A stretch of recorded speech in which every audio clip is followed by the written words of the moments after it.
de la comptabilité publique, le décret portant sur la gestion étatique, le décret portant sur la nomenclature de l'État, le décret portant sur le plan comptable et le décret portant sur le tableau des opérations financières de l'État. Et la loi des finances dans son article 27 dit les emprunts sont autorisés par l'Assemblée nationale. L'article 133 du règlement général sur la comptabilité publique précise en disant que aucune dette de l'État ne peut être contractée qu'en vertu de la loi des finances et précise l'État peut emprunter, l'État peut souscrire, l'État peut s'engager, mais il faut que l'Assemblée puisse l'autoriser.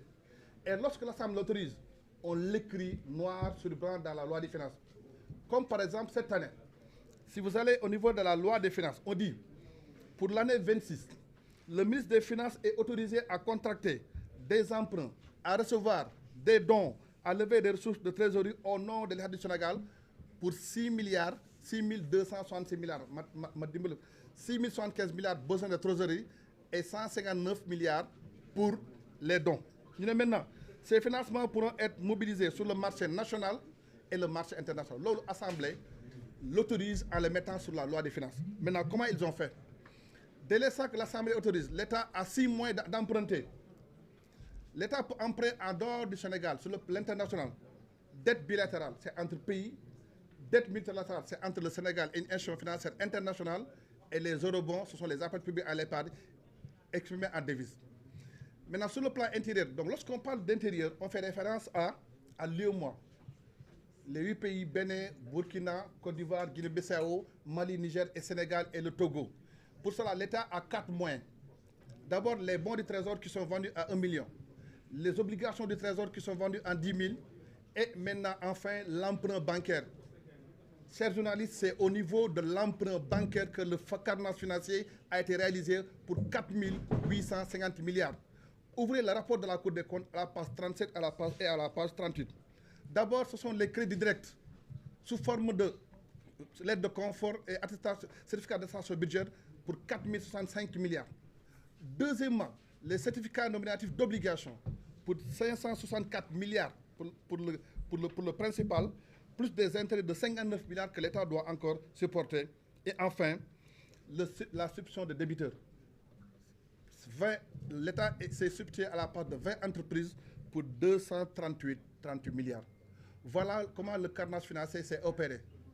Et la Cour des comptes n'a vu ces montants ni dans la LFI, ni dans la LFR, et ni dans la loi de guerre, encore moins dans la comptabilité de la dette sur la dette publique. Qu'est-ce que la Cour des comptes a fait? La Cour des comptes a reconstitué à partir des tableaux d'amortissement, à partir des conventions d'engagement. C'est ainsi que la Cour des comptes a constaté que 4 857 milliards ont été prélevés.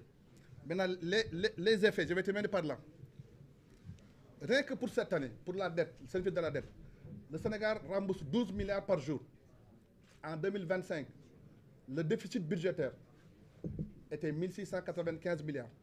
L'amortissement de la dette, 3 384 milliards. Mais lorsqu'on parle de service de la dette, c'est l'amortissement plus les intérêts. Ouvrez si vous voulez, vous pouvez le vérifier.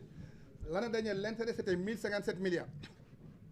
L'amortissement de la dette, 3 384 milliards. Quand vous faites la somme des deux et vous le divisez par 365 jours, rien que pour 2025, on rembourse chaque jour 12 milliards. Pour l'année 2026, ça a encore explosé à cause de cette dette odieuse. L'amortissement de la dette, c'est 4 307 milliards. L'intérêt de la dette, c'est 1190 milliards. Si vous faites la somme des deux, vous trouvez 5 497 milliards. Et vous le divisez par 365 jours. En 2026, le Sénégal va payer 15 milliards par jour. Je répète encore une fois, avec des chiffres clés. L'intérêt de la dette, c'est 1190 milliards. L'amortissement de la dette, 4 307 milliards. Vous faites la somme des deux, ça fait 5 497 milliards. Vous le divisez par 365 jours, on rembourse chaque jour 15 milliards en 2026. Maintenant, ce sont les gens-là qui devaient raser le mur, qui se permettent de nous tutoyer. Là, je veux que les journalistes le reprennent encore une fois. Pour 2026, le Sénégal va rembourser chaque jour 15 milliards pour solder les 5 490 milliards. Nous sommes un État responsable. Nous allons rembourser. mais les responsabilités et les coupables seront identifiés